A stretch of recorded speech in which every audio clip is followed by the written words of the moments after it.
Apoie a amamentação. Faça a diferença para mães e pais que trabalham. Esse é o tema da campanha mundial para o estímulo à amamentação em 2023. A campanha da ONU faz assim um chamado para que empresas públicas e privadas estabeleçam condições para que mulheres amamentem seus bebês em seus locais de trabalho. Parece algo simples, mas na verdade é um desafio a enfrentar, especialmente se levarmos em conta, por exemplo, que a maioria das mulheres no Brasil retorna ao trabalho antes do período de 6 meses de amamentação exclusiva, preconizados como ideais para a proteção da criança e da mãe. Mas os desafios vão além, viu? Uma vez que há outros desestímulos. Por exemplo, os tais mitos envolvendo amamentar, que sim, persistem e atrapalham muitas famílias. Esse papo é também para ajudar a desconstruir esses mitos. Nós vamos conversar hoje com a consultora em amamentação da Amamenta Fortaleza, Vânia Alves. Olá, Vânia, bem-vinda. Olá, tudo bem, Maísa? Um prazer estar aqui com vocês nesse tema tão importante. Às vezes as pessoas nem dão assim essa relevância, né? Somente quando veem uma mulher enfrentar algumas dificuldades para amamentar, né? Então, eu queria começar falando sobre o seu trabalho. O que é consultor em amamentação, que uma consultora faz nesse caso? A consultora em amamentação é aquela profissional especializada, né, em lactação. Ela vai apoiar desde o início da amamentação até no desmame gradual, quando essa mulher tem o desejo de fazer a interrupção. Só lembrando que a Organização Mundial de Saúde recomenda 6 meses de forma exclusiva até 2 anos ou mais a amamentação de forma complementar. Uhum. Quais são as orientações, então, iniciais para a primeira mamada? Se bem que essas orientações começam antes da criança mamar, né? Muito se fala que a amamentação é instintiva, não é. A amamentação é um aprendizado, certo? É um aprendizado mútuo da mãe, do bebê. Todo o objetivo é a chegada do bebê. A gente quer mãe, né? Família bem, bebê bem. As pessoas falam muito de romantizar a maternidade, mas não é só a preparação ali do quarto, né? A gente precisa se preparar para a chegada. Quem é esse bebê? Como é que eu vou cuidar? Como é que eu vou alimentar? Existem questões mais desafiadoras, sim, para a amamentação, como a via de parto, o tipo de mamilo. Então, essa família ela precisa se preparar na gestação. A gente trabalha com toda aquela parte linda, esperada, que o bebê vai nascer, mamar bonitinho, mas também os principais desafios, né? Se o bebê nascer sonolento, se ele não pegar o peito, então o que a gente pode fazer para oferecer esse leite para o bebê, né? No próprio leite da mãe. Então, a gente vai fazer todas essas orientações. E quando o bebê nascer, nós vamos fazer a avaliação toda da mamada. Porque a amamentação não é só um peito e um bebê ali, né? Tem que avaliar a mamada, produção de leite da mãe, né? Fazer ali uma triagem, alguma coisa da boquinha do bebê, impactando. E a gente vai fazendo esse acompanhamento para que a família leve de forma mais tranquila, leve e prazerosa, realmente, como tem que ser. E você falou aí diversos pontos que eu acho que a gente vai voltar cada um deles, ou pelo menos a gente vai tentar, né, para falar com mais cuidado sobre cada um, né?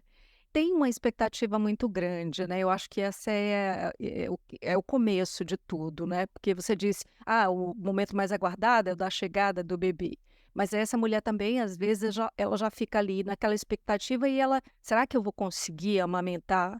E você disse, não é algo instintivo, mas algo que se aprende. Então, eu já vi, por exemplo, muita gente falando sobre a posição correta para amamentar.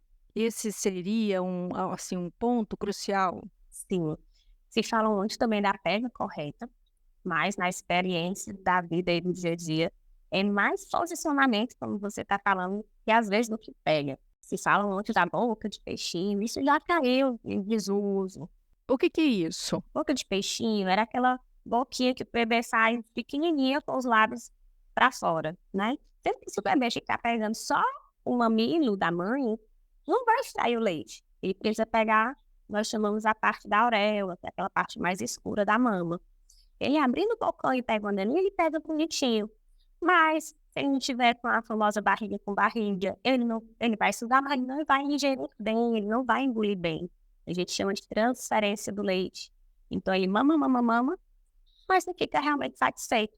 E aí vem os mitos da amamentação, como você falou, que o leite é fraco, que tem pouco leite. E quando a gente chega lá, era só questão de pé de posicionamento, muitas vezes. Claro que a mulher procura uma posição que para ela seja mais confortável, né, porque tem também todo um cansaço, né, uma exaustão de Sim, a gente sempre tem que olhar para a mãe. é, aí às vezes essa posição pode ser, por exemplo, deitada. É aconselhado amamentar deitada? Pode amamentar deitada, sim. Mas a gente sempre vai avaliar uma posição deitada que o bebê fique bem alinhadinho, certo? Que é justamente para ele engolir bem e uma forma que ele não fique, como eu falei, só no bico, também para não estar machucando a mãe. Mas pode amamentar deitado. Tem muito mito que não pode, mas pode sim. O que não pode é oferecer mamadeira deitada, que realmente esse leite vai lá para o ouvido e dá o tite. Mas na questão da amamentação, por conta da pressão, toda a fisiologia, não acontece. E amamentar deitada é vida, a mãe descansa, o bebê mama. Fazer de forma também segura, né? Porque também, às vezes, os dois dormem, né? Então, fazer ali que a gente chama de cama compartilhada segura, né? O bebê, a cama de uma forma que esteja do lado da parede, tem a grade. Entendi. É, tem que ter a segurança sim. Ainda sobre conforto, Vânia, tem a questão da roupa, né? Tem a roupa indicada para as lactantes? Tem sutiãs, né, com a alça mais firme? O sutiã que a mãe deve usar desde a gestação é um sutiã que dê uma boa sustentação para ela, porque a gente espera sim um aumento do volume ali da mama, principalmente quando o bebê nascer. E esse sutiã, quando o bebê nascer, que seja de alça larga, que não tenha bozo, se possível que ele seja de tons neutros, não seja aquela cor escura, e que na hora que a mãe abre o sutiã na parte da frente, que o sutiã de amamentação ele tem um clampzinho na parte da frente, que ele abra todo e fique só a alça perto da axila. A parte que fica perto do busto, se tiver, ele fica fazendo uma pressão. Acaba entupindo o leite fica parado. Então, a gente não recomenda esse, que é uma forma de triângulo. Ele, quando abrir, ele fica só a sustentação das laterais. E a roupa confortável para ela, né? A gente usa muito os pijamas, né? As camisolas. Aquele hobbyzinho aberto, né? As camisolas também, já de puérpera, também tem essa abertura como sutiã. Então, sempre avaliar também o tamanho, porque é esperado esse aumento da mama depois que o bebê nascer. Então, se ela compra um tamanho bem certinho para ela agora, né, na gestante, quando o bebê nascer, pode ser que fique apertado. E aí traga aqueles problemas, né, de mama que a gente chama empedrada.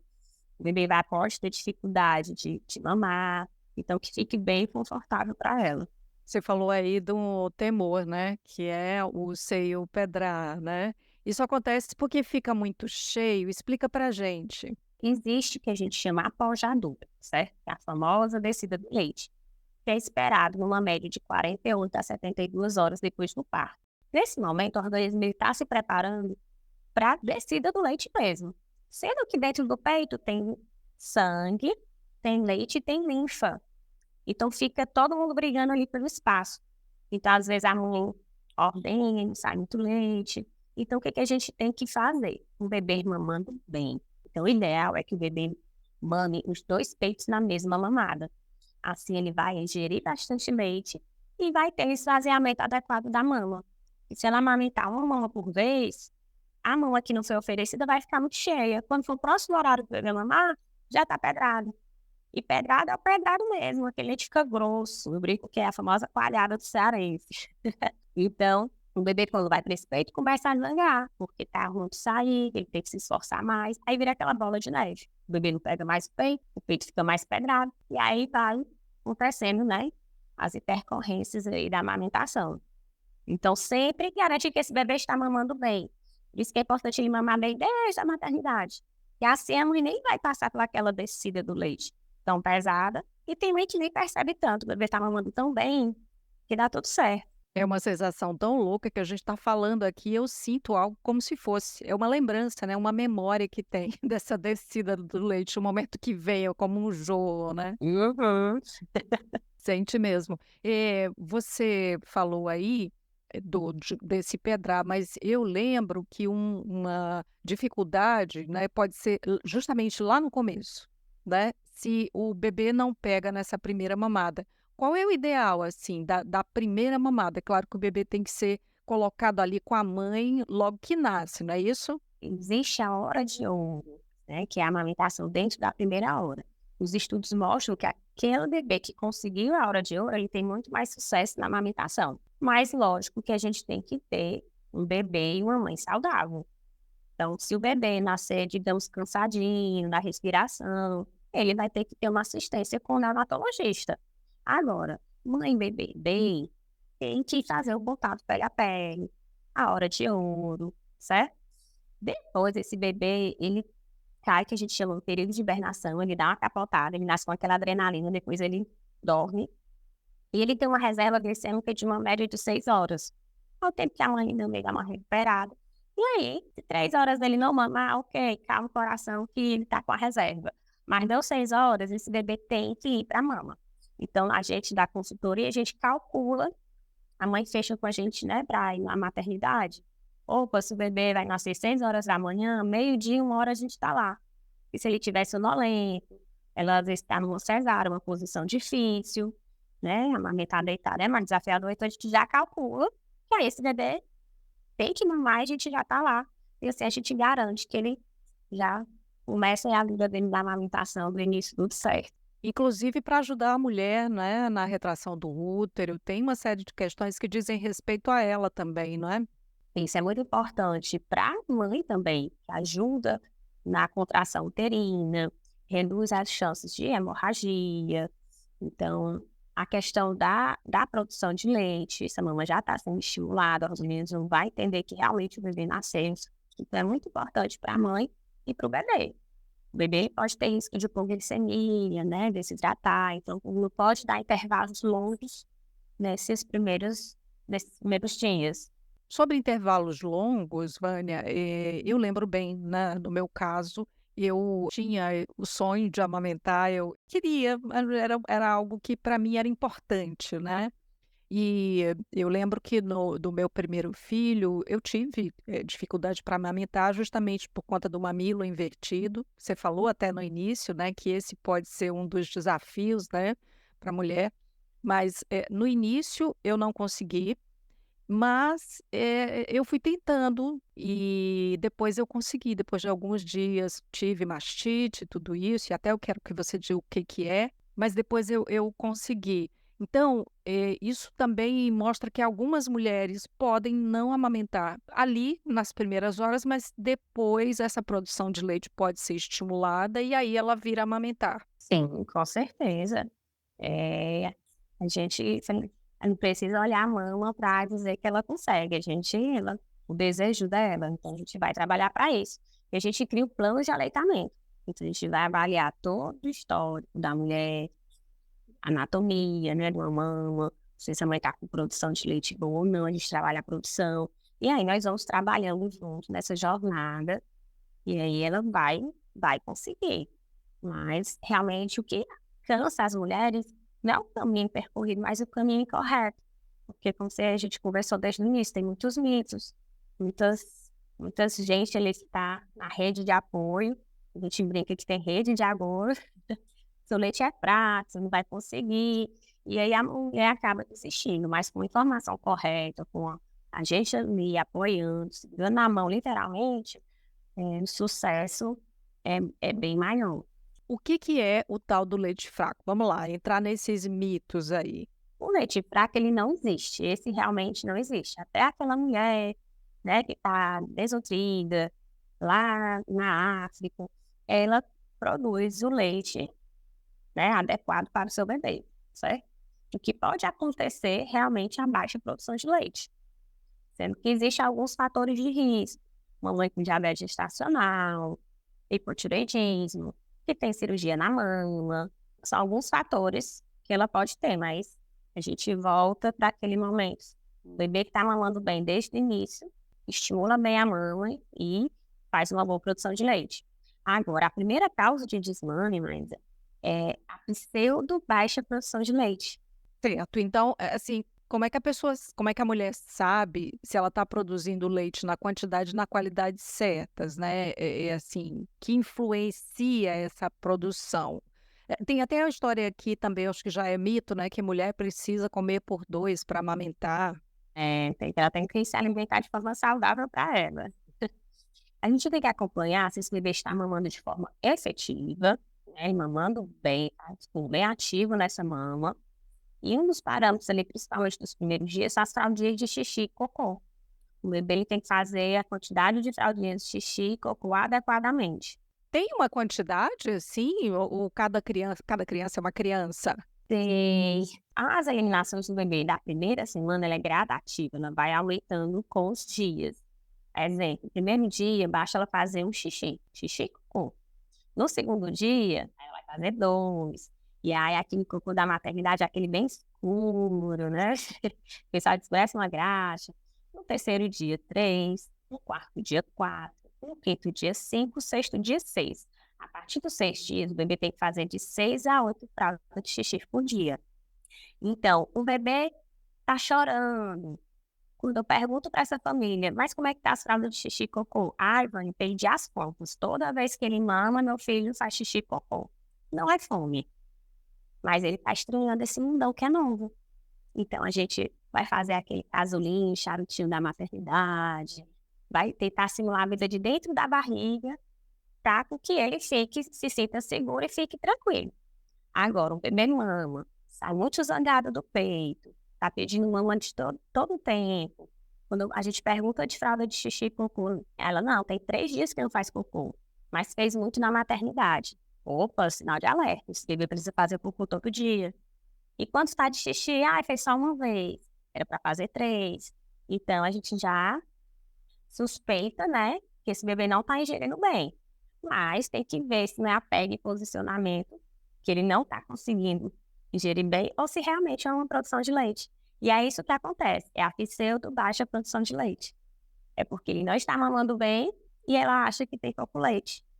Ou seja, quanto mais estímulo tiver, mais vai, ter aquela produção.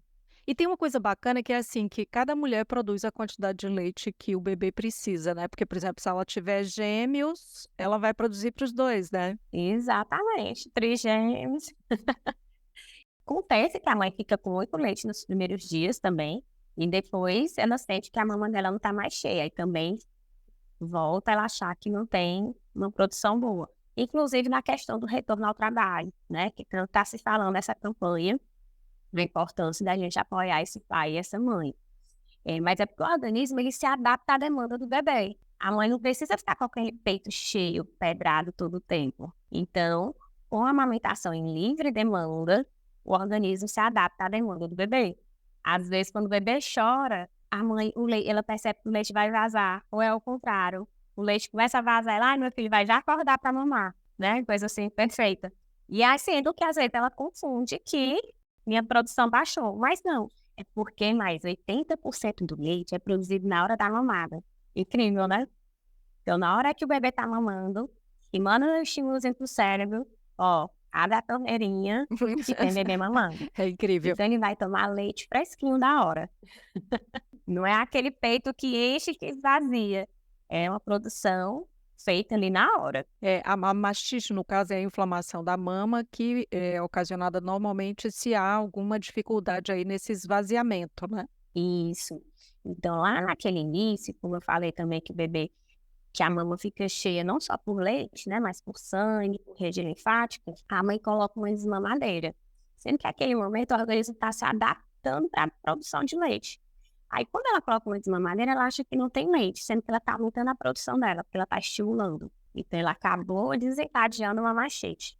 Então, nos primeiros dias, não é recomendado o uso da bomba, né, da desmamadeira, ou elétrica, ou manual. E se esse bebê está mamando, mas não está mamando também de forma adequada, sempre vai ficando leite excedente naquela mama. Então, vai engrossando, aumentando essa inflamação, e aí desenvolve a mastite, que pode desenvolver o abscesso mamário, tem outras complicações também, né, intercorrências da amamentação por conta disso. Tem gente que tem mulher que tem medo de amamentar porque diz que dói. Assim, se eu entendo, é natural que nos primeiros dias você tenha até dor e às vezes até né, o bico do peito pode, ferir, sei lá, mas aí tem formas da gente cuidar disso, porque não é para doer, não é isso? Isso, na verdade, não é para doer. Então, doer é o primeiro sinal de alerta. A primeira causa de desmame é a baixa produção de leite que ela acha, e a segunda é dor ao amamentar. Uhum. Uma mãe que vai ser cesárea é uma posição mais desafiadora, o bebê pode pegar, escorregar, querer machucar, então, mas ela sentou, a gente já ajusta. E tudo tem posição da melhor forma para essa família, para que isso não aconteça. Agora, quando o bebê nasce, por conta da questão hormonal, ela pode ter um pouco mais de sensibilidade. Mas, quando o bebê nasce e tem a saída da placenta, esses hormônios vão mudar, essa sensibilidade vai passar. Então, é só que naquele primeiro dia lá na maternidade, tá doendo, tá ardendo, tem algo errado. Então, amamentar não é para doer, não é para machucar, é para a mulher realmente não sentir nada. Quero falar de um outro mito que tem a ver até com a história do ter que comer por 2, porque, você tem que comer por 2, agora você está amamentando. É sobre os alimentos também, né, que podem causar gases, né, no bebê. Isso também varia de pessoa para pessoa, né? A alimentação da mulher que amamenta, ela tem que ser o mais saudável possível, igual a gente tenta fazer na gestação. Ela não vai almoçar uma coxinha com Coca-Cola, mas ela pode se alimentar de tudo, sim. O que tem uma restrição é o café, mas é compatível até 2 xícaras. E, na verdade, não é alcoólico no bebê. Por conta da cafeína, ele pode ficar mais alerta. E tem bebê que não fica, e tá tudo bem. Se ela perceber que ele tá ficando, tenta manter ali nas 2 xícaras. Não vai ficar tomando aquele cafezinho, né, distante. E o feijão, ela deixar de molho, né? Do dia pro outro, pelo menos 6 horas. O resto está liberado, o leite está liberado. O que acontece muito, a mãe não está numa posição correta, não está se alimentando de forma correta, a mãe precisa estar bem para esse bebê ficar. Então, ela acaba comendo coisas que não gosta. Eu brinco que tem uma equilíbrio de luz, porque todo mundo diz que ela não pode comer isso. Dá logo uma culpa, olha, está com cólica, a culpa é sua porque você comeu isso. O que tem restrição da alimentação da mãe é quando o bebê realmente tem uma alergia. Se ele tiver alergia, ela vai ter que restringir aquele alimento. Mas se ele não tem restrição. O que a gente vê muito também é que a mãe restringe o leite. O que acontece? Esse bebê não está sendo sensibilizado. Ao que acontece? Ela faz uma dieta, corta o leite. Quando ela vai tomar esse leite, que às vezes é no retorno ao trabalho, porque ela volta a trabalhar e volta aquela alimentação dela normal, aí o bebê sensibiliza de uma vez. Aí vem a alergia da proteína do leite. Então, é importante ela comer de forma adequada. E esse bebê vai sensibilizando aos pouquinhos. E o risco de alergia é muito menor. Muito bom. Eu quero voltar só um pontinho muito breve que você falou lá que o bebê tem que mamar nos 2 seios, porque às vezes acontece de ser mais confortável para a mãe de um lado e às vezes até você pensa assim: mas é porque ele só quer mamar nesse peito. Não tem isso do bebê só querer mamar num peito, né? A gente tem mais jeito de um lado que do outro. O lado que a gente escreve, né? Eu sou destra, eu escrevo com a mão direita, então tem mais jeito de fazer as coisas com a mão direita. Aí a mãe vai amamentar. Se eu fosse amamentar do outro lado, eu já ia ter menos jeito. Aí ele já pega meio que errado, machuca o peito, então a mãe quer dar intervalo naquela mama. A posição da barriga mais que esse bebê tava pode impactar o lado que ele prefere. Ele tem às vezes ele tem sim essa escolha, né, pela posição que ele estava na barriga. A gente é assimétrico, a gente tem um lado maior que o outro, um peito às vezes flui o leite melhor do que o outro, mais fácil. Então aquele leite que sai mais fácil é o lado que geralmente ele gosta. Que ele gosta do fácil, né? Lógico, né? Que é facilidade. Tava bonzinho, quentinho ali dentro da barriga, vai sair querer É. dificuldade. Então é importante oferecer os 2 peitos e com o tempo ele se adapta. Mas aquela mãe que realmente não conseguiu amamentar de um lado, o organismo é tão perfeito que aquele lado que o bebê amamenta, ele vai fazer a demanda, a produção adequada para o bebê. É igual como se fosse o caso dos gêmeos, certo? Agora, o que vai acontecer realmente com essa mulher é que ela pode sim ficar com uma diferença de mama, né? Um lado é maior do que o bebê está mamando, que ele está estimando que o outro. Quando acontece desmame, que ele para de mamar, vai ter uma regressão. Então, tem mães que não ficam muito diferença, mas tem mães que ficam. Então, é importante a gente mudar de posição, dar uma assistida, ver quais são as técnicas que a gente pode fazer para ele pegar melhor aquele peito que ele não prefere muito, ou o lado que a mãe não tem muito jeito, mas vai que uma posição ela tem mais... Opa, né? Nessa posição aqui eu direciono com a minha mão dominante. Então, ele começa a pegar bem certinho, que às vezes era só realmente o jeito do lado da mão. E aí dá tudo certo. Então, ele pode sim ter essa preferência, mas a gente ajusta. É claro que tem diferenças, né, do segundo filho para o primeiro filho, porque você falou lá no início, né, você aprende, né?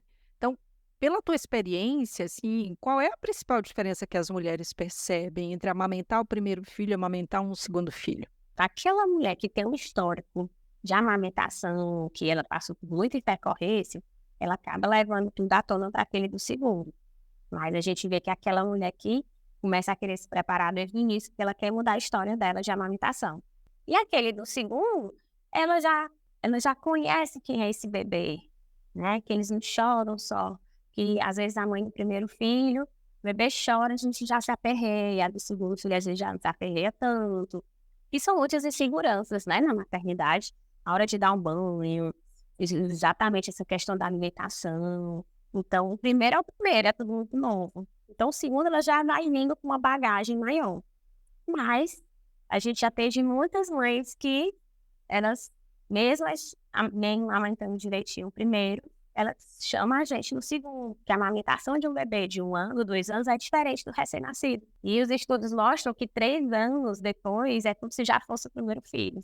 Nossa, é mesmo? Então é importante, mesmo sendo a mãe de segunda viagem, terceira viagem, ela ter essa assistência no início. Aliás, sobre essa assistência, né, a tal da rede de apoio, como é importante, você até brincou aí dizendo que tem a rede de agouro, nossa, deixa para lá, né, mas fala então dessa tua experiência, de como as pessoas do entorno podem ajudar essa mulher que está amamentando.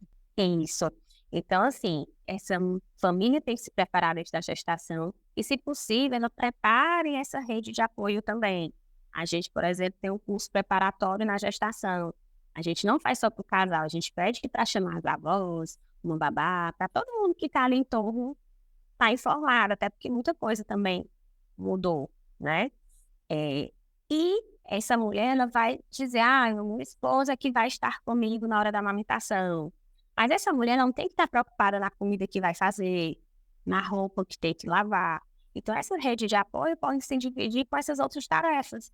Ela amamentou, agora ela vai descansar. Quem que vai ficar com o bebê? Quem que vai dar o banho? Caso ela, né, vai descansar, pode ser que ela queira também, não tem problema nenhum. Mas ela não precisa pegar o balde d'água para encher a banheira. Então, isso é importante também, já definir essas tarefas, se possível, na gestação, para não ficar aquela confusão quando o bebê nasce. A questão dos exames do bebê, vacina. Então, o marido vai já, quando nascer, já vai entrar em contato com os clínicos, com o laboratório, faz o agendamento. Isso não fica muita coisa para essa mulher. A questão da alimentação. A mãe tem que estar bem alimentada, tem que ingerir bastante água. Então, a garrafinha dela tá cheia, leva para ela. Então, problemas que às vezes acontecem na casa, o cano estourou, o ar-condicionado parou, né? Alguém resolve, coloca para ela estar resolvendo. Então, cuidem dessa mulher, deixa essa mulher cuidar do bebê. E às vezes também o bebê tá chorando, na hora que ele tá, né, vai pegar o peito, tá chorando, alguém já tira esse bebê do colo da mãe, deixa que eu acalento. Você não tá sabendo não, tem o leite tá saco, me dê ele aí que eu vou acalentar. Aí alguém vai lá comprando uma fórmula infantil. E ela não queria isso, né? Então, é importante todo mundo também estar alinhado com os desejos dessa família. E a gente apoiar os desejos dela. O bebê tá chorando, não tá pegando o peito naquele momento. Quer ajuda para acalentar? A gente acalenta, agora vamos retomar. E retoma, e dá tudo certo. Mas não aquele pega o menino e dá, né, em bico artificial, dá fórmula. Pronto, às vezes aquele momento a amamentação se perdeu e a história dessa família vai mudar. Porque às vezes pode ser um bebê que vai crescer mais alérgico, mais, né, doenças. Então, é um impacto para a vida toda. né? Às vezes só porque eu quero amamentar para mim e realizar, mas é porque realmente impacta na vida toda, né? Do ser humaninho que tá ali com a gente. Tenho 2 tópicos que eu não posso deixar de falar, né, então eu estou, vendo o que que eu falo primeiro, você pode até dizer. Um é a questão da volta ao trabalho, né, que como eu disse no início, a licença maternidade quase sempre ela é menor do que a quantidade de tempo que essa mulher realmente precisaria, né, para ter uma sala, um local ideal para amamentar, amamentar nos horários, né, que o bebê vai querer mamar. Daí ela precisa, também retirar esse leite, né, desmamar para deixar, e isso aí demanda um aprendizado, né.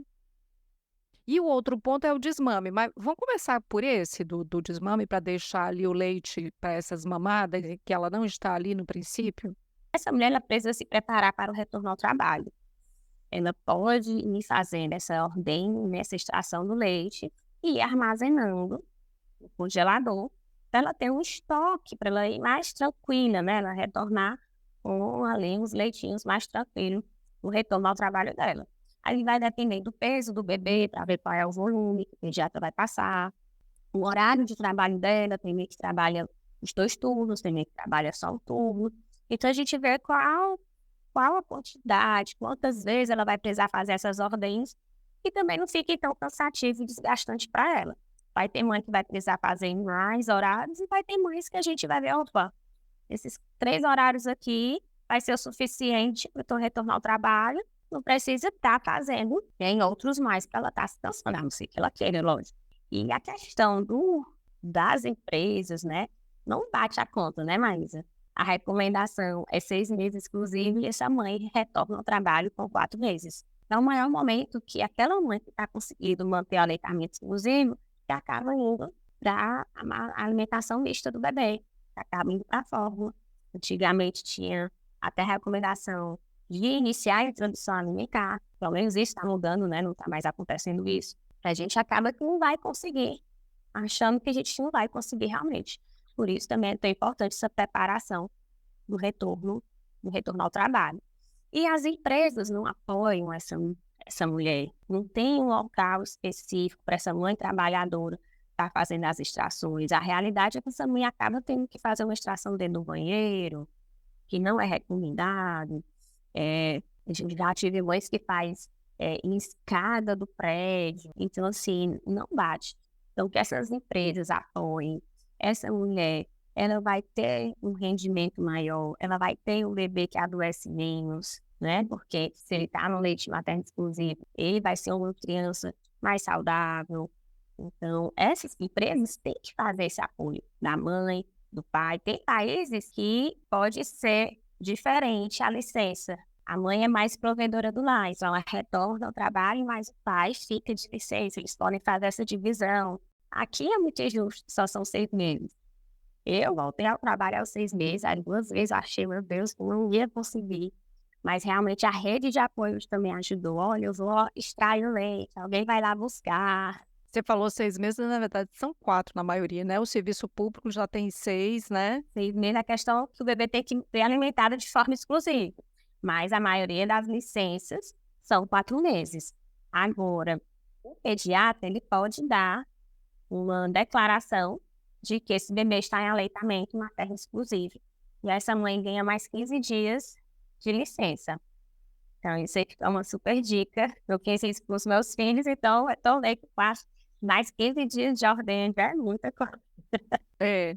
Ô, Vânia, vamos passar para o desmame, porque tem, o preconizado aí, né, 6 meses de amamentação exclusiva, amamentação até os 2 anos. Eu, por exemplo, não amamentei até 2 anos, amamentei até 1 ano. E aí também porque eu já queria parar, entendeu? Eu achava que ali estava bom, né. Então isso é uma coisa muito que é uma decisão da mulher, decisão ali da família e tal, né. Isso. Em relação ao desmame de essa mulher parar de amamentar, a gente fala, o leite materno ou leite em fórmula, ele é o principal alimento do bebê até o primeiro ano de vida, certo? Então, mesmo aquele bebê que está na fórmula e começa a introdução alimentar, ele vai continuar tomando a fórmula porque o leite é o principal alimento do bebê até 1 ano, certo? A questão do desmame, para a gente querer fazer esse desmame gradual, a gente orienta que seja com 16 meses, que aí esse bebê vai estar com 1 ano e 4 meses, porque ele tem mais a questão do entendimento, né, do que é dia, do que é noite, para não fazer aquele desmame abrupto. Mas é uma decisão da mãe do bebê, certo? A mãe está cansada, tá? Enfim, tem vários fatores. Às vezes a mãe precisa internar. É uma decisão da mãe do bebê. Eu nem digo que é da família, né? O marido está falando que tá bom, a avó está falando que tá bom. É um desejo da família. Pelos estudos dos mamíferos, se a gente fosse fazer o cálculo de nós, humanos, eram as crianças que iam desmamar só com 5 a 7 anos. Nossa! Se não viessem os bicos artificiais. E aí a recomendação. Então, todo desmame que acontece antes de 2 anos, ele é considerado um desmame precoce. Porque 2 anos é como se fosse o tempo mínimo, é 2 anos ou mais, certo? Mas, como eu falei, a gente tem que fazer toda essa avaliação da família. Tem muitas vezes preconceito com as consultoras que fazem esse trabalho de desmame, mas a gente tem que apoiar essa família das duas formas. Às vezes o desmame é até mais difícil do que o início da amamentação. Então a gente tem que apoiar sem julgamentos e ver da melhor forma que essa família pode estar fazendo. Mas a recomendação é até 2 anos ou mais. E quem quer fazer antes, ideal que tente pelo menos aguardar ali. A criança está com 1 ano e 4 meses para poder ele ter mais entendimento, não mexer em outras questões emocionais também. Que aí a gente consegue fazer um desmame gradual. É muita questão de comunicação, né? Brincadeira, distração, que aí vai dando aquela apagada na vontade da mamada dele. Muito bem. Vânia, quero te agradecer muitíssimo, mas antes dessa despedida, como é que a gente te encontra nas redes? O nosso Instagram é Amamenta Fortaleza, né? @Amamenta Fortaleza. A gente tem uma equipe também, são 5 consultoras. Comecei esse trabalho também depois do meu primeiro filho, com as dificuldades. E hoje, né, nós fazemos essa rede de apoio na cidade. A gente tem muitos projetos também mais sociais, né, no dia social, para poder acolher essas famílias também que não têm essa condição de investimento na consultoria, né, e a gente quer acolher a todos. Então, podem seguir lá, nos acompanhar, que vai ser maravilhoso estar com vocês. Vânia Alves, quero agradecer muitíssimo pela tua participação aqui com a gente, pelos esclarecimentos, as sugestões. Obrigada, até uma próxima. Obrigada, eu que agradeço, mais um bate-papo maravilhoso. Gratidão aí pelo convite, fiquei muito honrada. E assim nós chegamos ao final do episódio de hoje. Eu aproveito para dizer que agora o Papo Saúde é quinzenal. Não esquece de seguir a gente na sua plataforma de streaming favorita.